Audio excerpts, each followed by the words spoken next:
Fire away. Still half the season left. What would make this a successful year for you in your eyes by the end of it?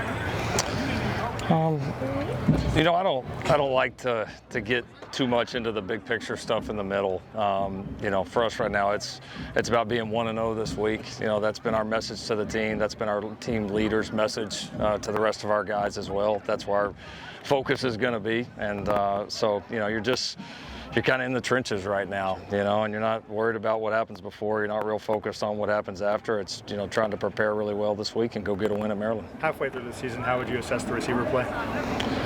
Well, kind of in the same frame of mind. I thought we did some really good things the other day. I think we've played some of our better games here as of late, so I think the group has progressed. We still want to continue to get those guys opportunities because we think we've got some really good weapons out there.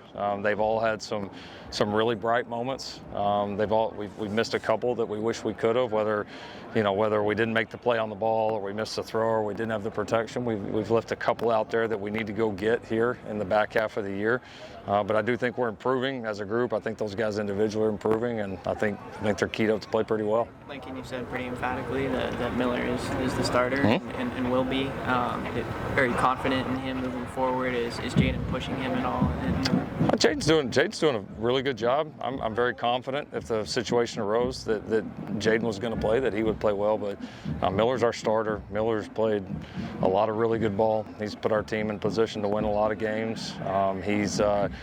He, like anybody, some of the things that he needs to do better, he owns it, and I promise you, he wants it more than anybody with what he puts into it. But no, he's our leader, he's our starter. There's zero question about that. What are the things that maybe Miller could do better? Honestly, the biggest thing, he's just, in the last few games, he's just missed a few throws that he rarely misses, and that's really been about it, honestly. His decision making has been good. He's had one or two loose decisions a game, which with the number of things we ask our quarterback to do is you want to get them all, but it's still he's definitely processing at a very high level.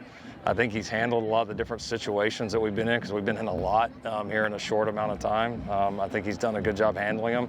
I think the biggest thing is just settling in and finishing some of these throws because, we've had some stuff there and he's made some great ones. And honestly, some of the ones the other day he made, some really, really difficult throws. Some really difficult throws. And so I think settling in and really seeing his accuracy climb, here the back half, I think will be very important. Do you expect Anthony Lucas to play Saturday? No, we lost Anthony for the season. Yeah, Anthony had to have a procedure done this morning on his leg, so we won't have him anymore this year. Who, in your eyes, can help replace him? Well, you've got the handful of guys that we've been playing with on the edge already that are going to get opportunities and potentially more opportunities. And then we'll certainly look at some of the young guys, Cam Fountain, Cowan, and guys like that have been working behind the scenes and been part of that development that we've been pushing so hard. So hate it for Anthony because he was really he'd really improved. He'd had a really strong impact on our defense. But he's in a good frame of mind. We'll be excited to get him back next year and get him rolling and build on all the progress he made.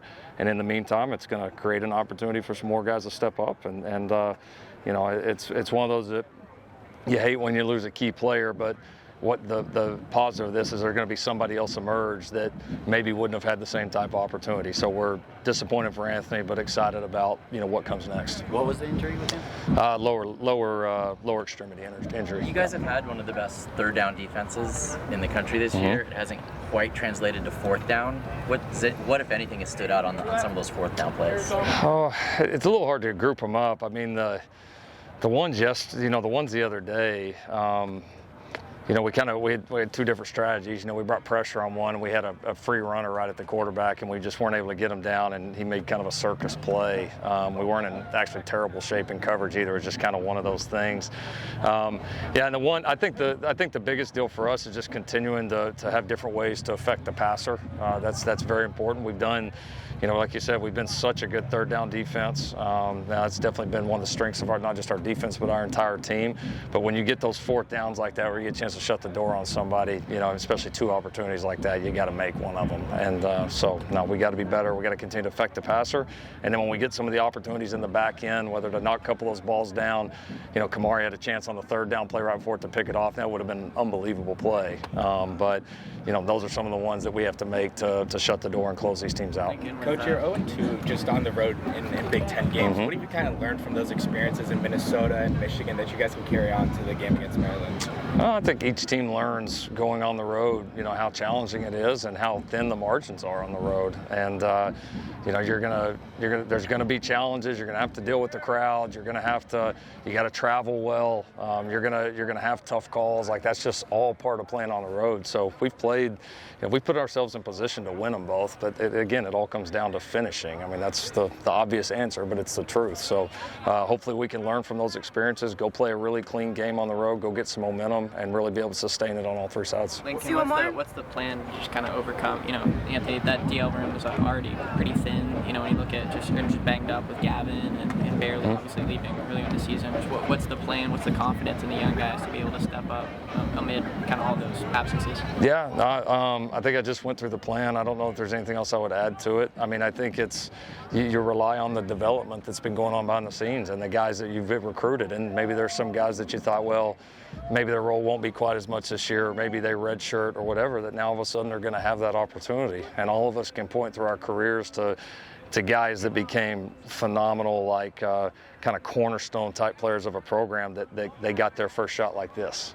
And so there's always, anytime you lose a guy, or don't have a guy available, sure, you're disappointed, but then there's always somebody that steps up. It's like the mind thinks, oh, well, there's going to be a void there, like we're going to go out there with 10 players, and it's like, no, somebody else is going to step up and take advantage, and they're going to be better because of it. So, Henny and Sean have been working hard to develop those guys, and now they're going to get their chance.